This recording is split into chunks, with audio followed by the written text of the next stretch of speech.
이 새벽에 하나님께서 저와 여러분에게 주시는 말씀 마태복음 10장 40절에서 42절까지의 말씀입니다.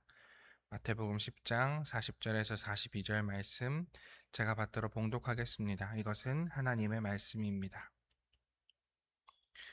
너희를 영접하는 자는 나를 영접하는 것이요 나를 영접하는 자는 나를 보내신 이를 영접하는 것이니라. 선지자의 이름으로 선지자를 영접하는 자는 선지자의 상을 받을 것이요 의인의 이름으로 의인을 영접하는 자는 의인의 상을 받을 것이요 또 누구든지 제자의 이름으로 이 작은 자 중 하나에게 냉수 한 그릇이라도 주는 자는 내가 진실로 너에게 이르노니 그 사람이 결단코 상을 잃지 아니하리라 하시니라. 아멘. 오늘 마태복음 10장 40절에서 42절 말씀을 중심으로 냉수 한 그릇이라도 주는 자라는 제목으로 하나님 말씀 나누도록 하겠습니다. 마태복음 10장은 신약 성경에서 가장 사나운 장 중에 하나입니다. 예수님께서 제자들을 세상으로 보내시면서 하신 말씀인데, 예수님께서 제자들을 세상으로 보내실 때 우리는 격려하고 위로하셨을 것이라고 생각하기 쉽지만, 그런 말씀보다는 경고에 가까운 말씀들이 많이 있습니다. 너희를 이리때 가운데에 보낸다. 사람들이 너희를 법정에 넘기고 매질할 것이다. 가족이 서로를 고발할 것이고 나는 평화가 아니라 칼을 주러 왔다. 한 장 내내 이런 말들이 이어집니다. 때때로는 읽다 보면 왜 이런 말씀을 주셨지? 좀 숨이 막힌다라는 생각이 들 정도입니다. 그런데 이 어려운 장의 마지막 문장이 아주 뜻밖의 문장인데요. 우리 함께 읽어보도록 하겠습니다. 또 누구든지 제자의 이름으로 이 작은 자 중 하나에게 냉수 한 그릇이라도 주는 자는 내가 진실로 너희에게 이르노니 그 사람이 결단코 상을 잃지 아니하리라 하시니라. 아멘. 칼로 시작한 이야기, 너희들이 고난을 당하고 고통을 겪고 제자로서 살아가려면 어려울 것이다 라고 시작한 이 이야기가 물 한 잔으로 끝나고 있습니다. 이 차이야말로 오늘의 본문을 읽는 첫 번째 열쇠가 될 것입니다. 예수님께서는 박해와 분열의 어두운 풍경 전체를 마지막에 가장 작고 부드러운 이미지 하나로 덮고 계시는 것이지요. 세상의 제자들에게 칼을 들이밀 때 그 한복판에서 누군가는 그들에게 물 한 그릇을 내밀 것이다. 복음의 운명이라는 것은 바로 그 작은 손짓에 달려 있다라는 것입니다. 우리는 선교라고 하면 의뢰에 나가는 사람을 떠올립니다. 선교사라고 이야기했을 때는 해외에 나가서 혹은 국내 지방에 가셔서 그곳에서 복음을 전하는 사람들을 떠올리기 마련이지요. 짐을 싸고 길을 떠나고 복음을 전하는 용감한 이들에 대해서 생각하게 됩니다. 그래서 선교에 대한 설교라고 하면 되게 당신도 나가시라 라는 말씀으로 끝이 나고는 합니다. 그런데 오늘 본문은 카메라를 정반대로 돌리고 있습니다.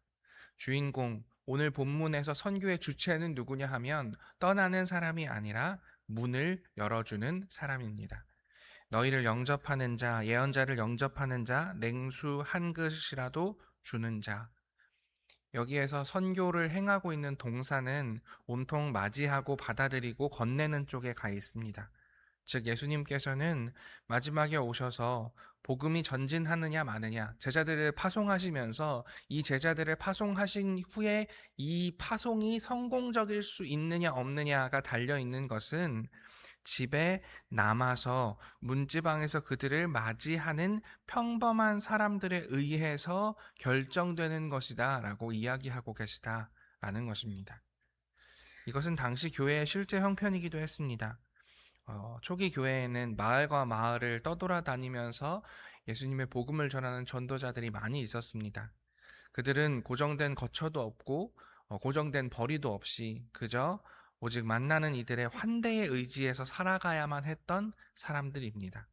이들에게 하룻밤 잠자리와 한 끼 식사를 내어주는 일은 낭만적인 친절이 아니라 그 사역이 다음 마을에까지 이를 수 있느냐, 예수 그리스도의 복음이 계속해서 전달될 수 있느냐가 어디에 달려 있느냐면 그들을 맞이하여 주고 밥 한 끼 내어주고 잠 잘 자리 한 귀퉁이 내어주느냐 거기에 달려 있었다라는 것입니다.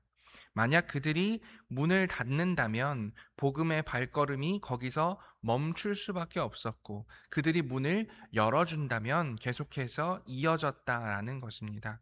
그러니 영접하는 것, 문을 열어주는 것은 곧 선교 그 자체였다라고 이야기할 수 있을 것입니다. 40절 함께 읽어보겠습니다. 너희를 영접하는 자는 나를 영접하는 것이요 나를 영접하는 자는 나를 보내신 이를 영접하는 것이니라. 아멘. 그래서 이들을 맞아들이는 사람들, 영접하는 사람들에 대해서는 그 당시에 누구나 알던 법 상식이 깔려 있었습니다. 사람이 보낸 사자는 그 사람과 같다라는 원칙입니다. 저희들도 가끔 사극을 보면 그렇죠. 왕의 교지를 들고 가는 사람이 나타나면 그 왕의 교지를 마치 왕인 것처럼 신하는 무릎을 꿇고 그 교지를 받습니다. 이것이 고대에도 당연히 이어지는 것이었는데요. 어떤 사람이 자신의 종에게 자신의 어떤 필요, 쓸모 혹은 편지 같은 것들을 보내면 그 종을 맞이하는 사람은 마치 그 주인을 맞이하는 것처럼 맞이해야 했습니다. 왕의 사신을 모욕하면 왕을 모욕한 것으로, 사신을 환대하면 왕을 환대한 것으로 여겼다라는 것이지요. 그런데 예수께서는 이 상식 위에 한 칸을 더 쌓으십니다. 종과 주인 그 사이에 예수 그리스도께서 계신 것처럼 표현하고 계시다는 것입니다. 제자를 맞이하면 예수님을 맞이한 것이고, 예수님을 맞이하면 예수님을 보내신 하나님을 맞이한 것이다 라고 성경은 이야기하고 있습니다. 제자, 예수, 하나님으로 이어지는 이 사다리를 예수님께서는 보여주고 계시는 것이지요. 여기서 정작 드러나는 것은 제자의 대단함이 아니라 예수님의 자리입니다. 그분은 이 사다리의 한가운데 서셔서 하늘과 땅을 잇는 통로가 되신다라는 것입니다.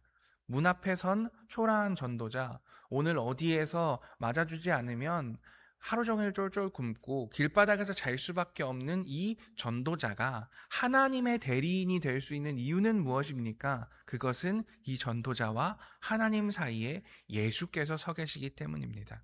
이 전도자와 하나님 사이에 예수께서 이 땅에 오셔서 인간의 모습으로 그들을 파송하시는 일을 해 주셨기 때문이다 라는 것입니다.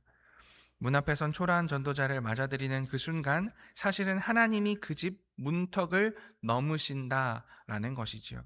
작은 환대 안에 그토록 큰 일이 숨어 있게 되는 것은 예수께서 우리 가운데 오셨기 때문이다 라고 이야기하고 있습니다. 41절도 함께 읽어보겠습니다. 선지자의 이름으로 선지자를 영접하는 자는 선지자의 상을 받을 것이요 의인의 이름으로 의인을 영접하는 자는 의인의 상을 받을 것이요. 아멘. 이 본문에서 가장 곱씹어 볼 대목 중에 하나는 41절인데요. 예수께서는 예언자를 그가 예언자이기에 영접하는 사람은 예언자가 받을 상을 받는다라고 하고 계십니다.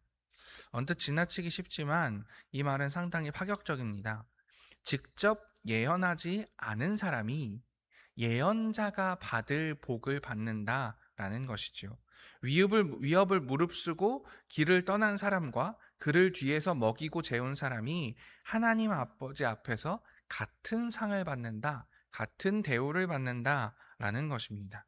무대에 오른 사람과 그 무대를 차린 사람 사이에 따로 등급을 매기지 않고 보내는 자와 가는 자가 하나로 묶인다라는 것입니다. 그런데 여기에서 우리는 한 가지 오해를 하기가 쉬운데요. 상이라는 단어 때문에 마치 신앙이 점수를 쌓아서 보상을 사들이는 거래처럼 보일 수 있습니다. 그런데 본문의 논리는 정반대입니다. 영접하는 사람이 받는 상은 그가 따로 벌어들인 것이 아니라 그가 맞이한 사람의 몫이 그에게로 흘러든 것이라는 것이죠. 이 전도자가 애를 쓰면서 하나님의 복음을 전파하고 있기 때문에 그 전도자를 맞아들이는 사람은 이 사람이 하는 노력을 값없이 받을 수 있게 되는 것이다 라는 것입니다. 내 노력의 대가가 아니라 누군가가 한 편이 된 데에서 온 선물을 받게 된다라는 것이지요.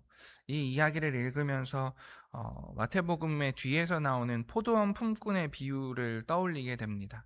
포도원 품꾼의 비유 어떠했습니까? 어떤 주인이 아침 9시에도 12시에도 퇴근할 때가 다 되어서도 여러 품꾼들을 불러 모았습니다. 그들이 몇 시간을 일했든 단 1시간을 일했어도 그들은 이 포도원에 와서 일을 했다는 이유 그 하나만으로 동일한 품삯을 받는다라는 비유가 뒤에 등장하는 것처럼 하나님의 일을 대단히 많이 한 사람, 애를 많이 쓴 사람, 위험을 무릅쓰고 전도자가 된 사람, 그 사람에게도 하나님의 상급이 임할 것이지만 이 사람과 한편이 되어서 예수 그리스도와 한편이 되어서 하나님의 뜻을 살아내는 것, 그것만으로도 우리는 하나님께서 주시는 상급을 값없이 받게 된다라고 이야기하고 있다라는 것입니다. 마지막 절에서 예수께서는 일부러 모든 것을 가장 작게 만들고 계십니다. 우리 42절 한 번 더 같이 읽어보겠습니다. 또 누구든지 제자의 이름으로 이 작은 자 중 하나에게 냉수 한 그릇이라도 주는 자는 내가 진실로 너희에게 이르노니 그 사람이 결단코 상을 잃지 아니하리라 하시니라. 아멘. 대상은 예언자도 의인도 아닙니다. 전도자라고 이야기하지 않습니다.